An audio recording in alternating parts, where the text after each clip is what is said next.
Dreams. Please support Reaper Rocker!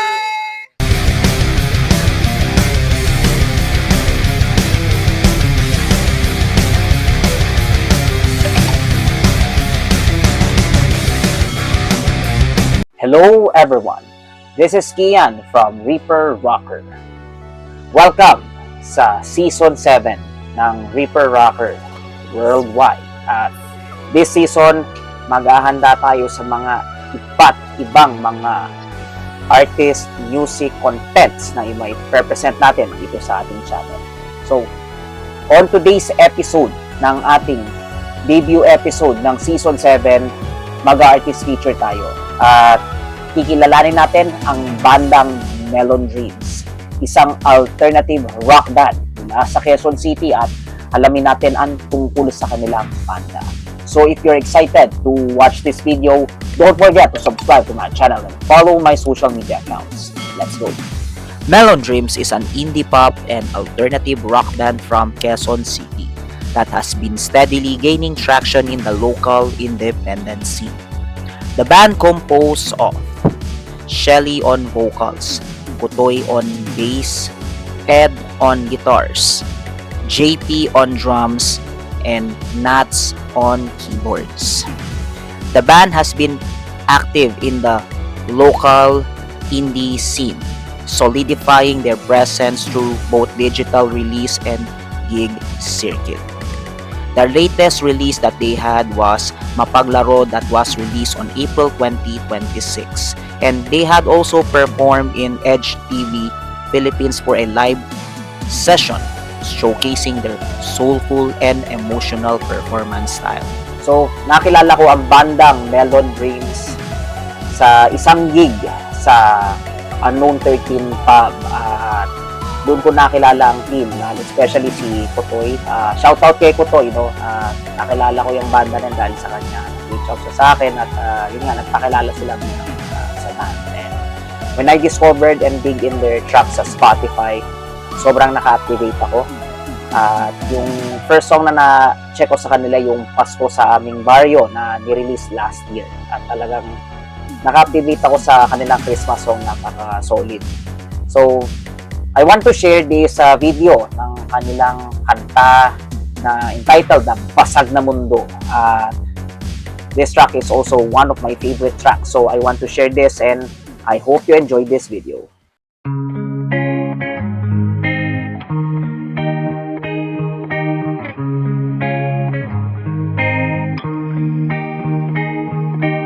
Sinimulan natin ng puno ng saya. Akala ko'y panghabang buhay na, ngunit unti-unting nawawala ang kulay. Mga pangako't pangarap na tupok sa lingongaw ng lumbay. Basag na mundo, anong natira? Mga piraso ng puso'y nagkalat sa lupa. Sa gitna ng ingay, naririnig ko pa ang pag-ibig na dati sa akin sana. Minsan bawat tingin ay may kilig, ngayon bawat titig ay binagahin. Nawala na ang lambing, napalitan ng sakit. Ano bang nangyari? Oh, pag ganito ang sinabi, basag na mundo, anong natira? Mga piraso ng puso'y nagkalat sa lupa. Sa gitna ng ingay, naririnig ko pa ang pag-ibig na dati sa akin lang sana. Kahit anong ako'y di na mamamalik ang mga araw ng ating pag-ibig. Ngunit sa bawat sakit, natututo akong bitawan ang alaala na dati aking sandigan. Basag na mundo, anong natira?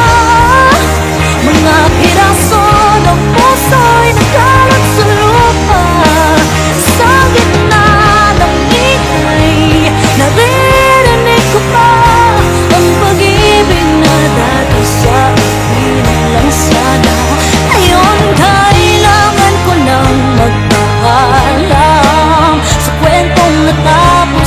nang walang dahilan.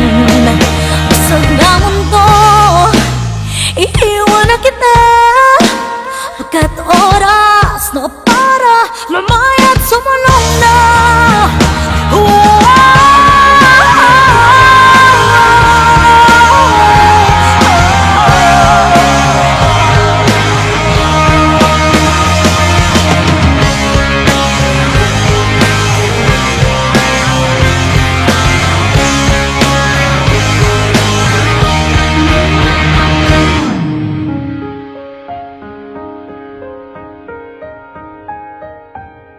Kahit anong gawin di na babalik ang mga araw ng ating pag-ibig.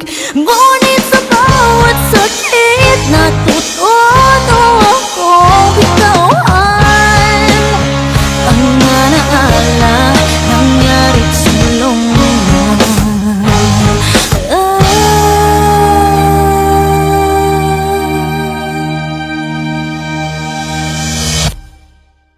And that was Melon Dreams, Basag na Mundo. At overall, I can say that this band is talented at passionate pagdating sa kanilang paggawa ng kanilang music.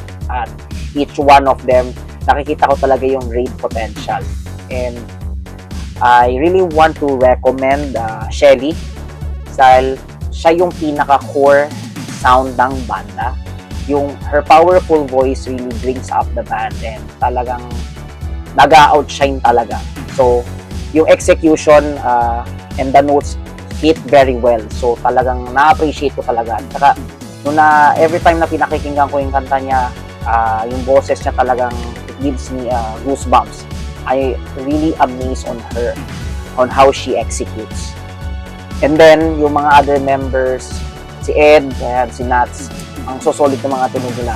They create a harmony sa music at talagang dinideliver nila yung music very well. Kaya I'm giving a kudos sa mga members talaga nila. No? So yun, masasabi ko to sa banda na to, malayo mararating ng banda na to. Nakikita ko yung full potential nila and I hope no na may maka-discover sa kanila, especially mga big labels at makapag-release pa sila ng mga ng mga tracks at makakilala sila ng mainstream media. I mean, napaka-talented itong banda na to, talaga ang solid ng tugtugan nila. Kaya I'm using also this platform para to share with you yung kanilang musika at even ako personally full support ako dito sa banda na to, napakagaling nila. Please do check Melon Dreams, kanilang Spotify at sa iba pang mga streaming platforms. Check out yung music nila, napakagaling. Give love din natin ang mga bawat musikero sa indie scene. Solid sila. Let's check out the mosh spots that we could visit for the following days.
advice ko, put yourself out there. Alam nyo, maraming magagaling na ibang banda, maraming magagaling na ibang singer, na gitarista, na drummer, but if you put yourself out there, if you have the courage na ipakita mo yung talent mo without any hesitation, without any fear, without any doubt, makakamit mo yung pangarap. Alright, so that was all for the video for today, and let me know in the comment section sa anong masasabi nyo sa bandang Melon Dreams. Feel free to comment down below, and if you like this video, don't forget to send a thumbs and consider subscribing. We'll see you sa susunod na episode ng Reaper Rocker. This is Kian signing off. Rock on, Pilipinas!